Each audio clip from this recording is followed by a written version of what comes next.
Assalamualaikum warahmatullahi wabarakatuh. Selamat pagi.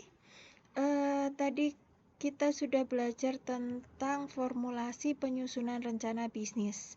Mulai dari punya ide bisnis, kemudian bikin model bisnisnya, kemudian konsep bisnisnya, kemudian kelayakan bisnisnya, baru kita rumuskan ke rencana bisnis. Nah, rencana bisnis tadi akan menjadi sia-sia, menjadi eman-eman banget, menjadi anfaedah kalau tidak diimplementasikan. Nah, banyak nih yang punya ide, sudah dikonsep, kemudian sudah di studi kelayakan, sudah dibuat rencana bisnisnya, tapi ternyata tidak diimplementasikan.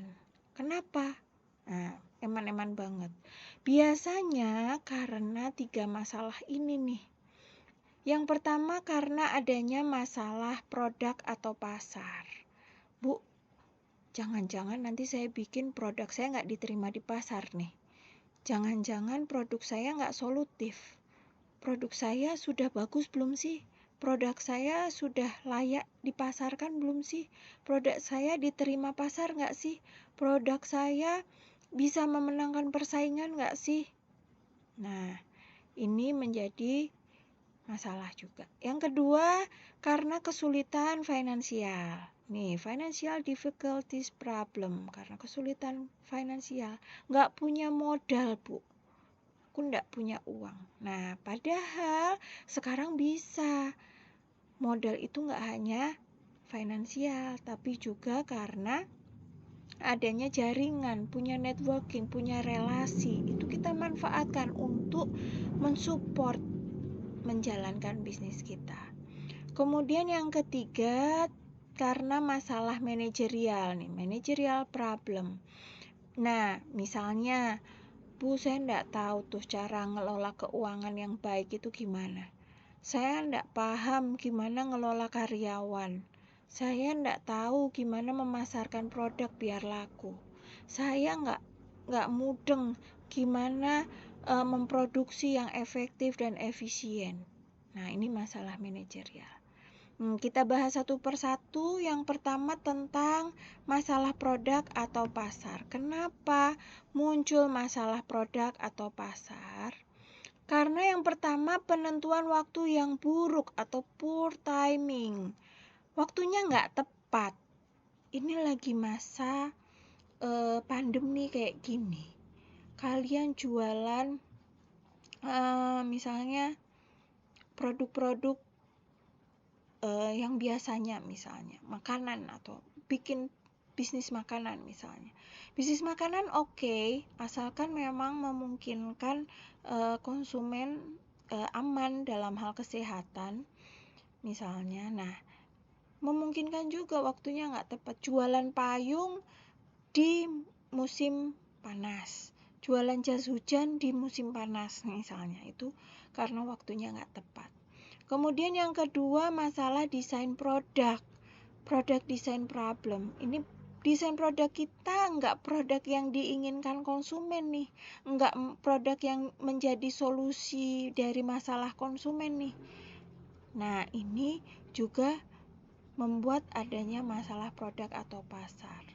Kemudian yang ketiga, strategi distribusi yang tidak tepat.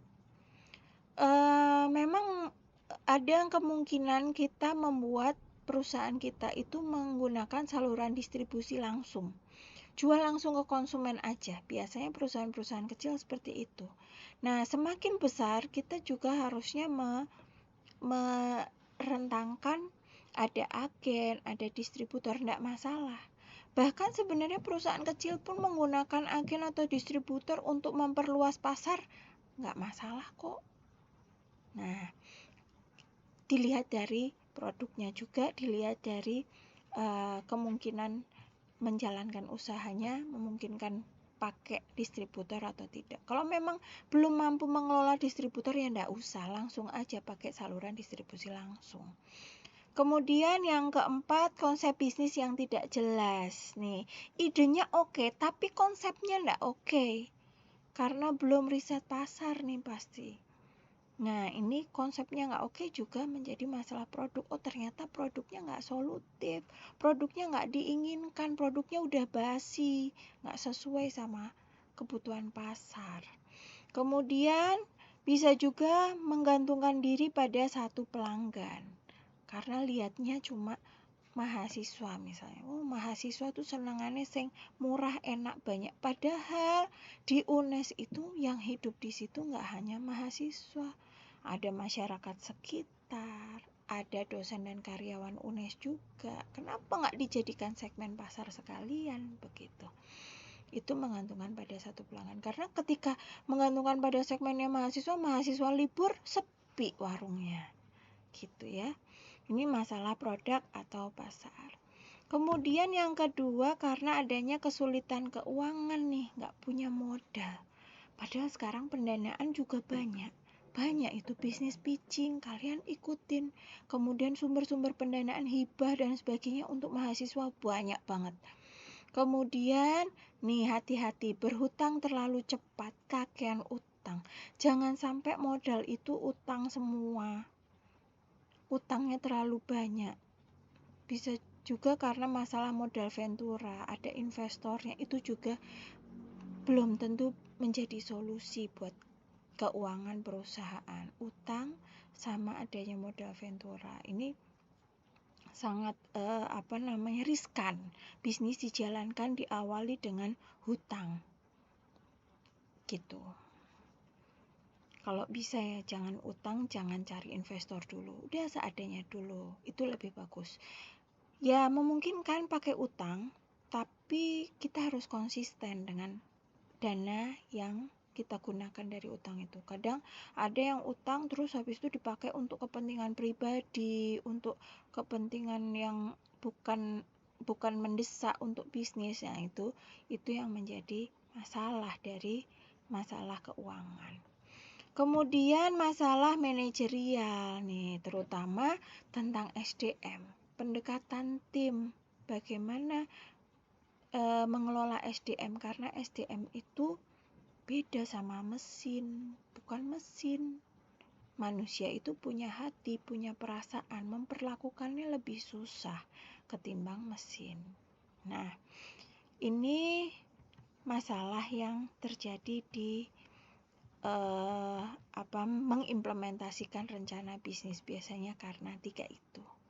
Mungkin kalau kalian punya masalah kenapa punya ide bisnis kemudian tidak dijalankan, boleh kalian ceritakan, kita di kelas kita diskusikan bersama kenapa ide bisnisnya tidak dijalankan langsung begitu. Itu saja untuk masalah yang terjadi kenapa tidak mengimplementasikan rencana bisnis ya. Saya tutup untuk materi tentang masalah yang terjadi dalam implementasi rencana bisnis. Selamat pagi. Wassalamualaikum warahmatullahi wabarakatuh.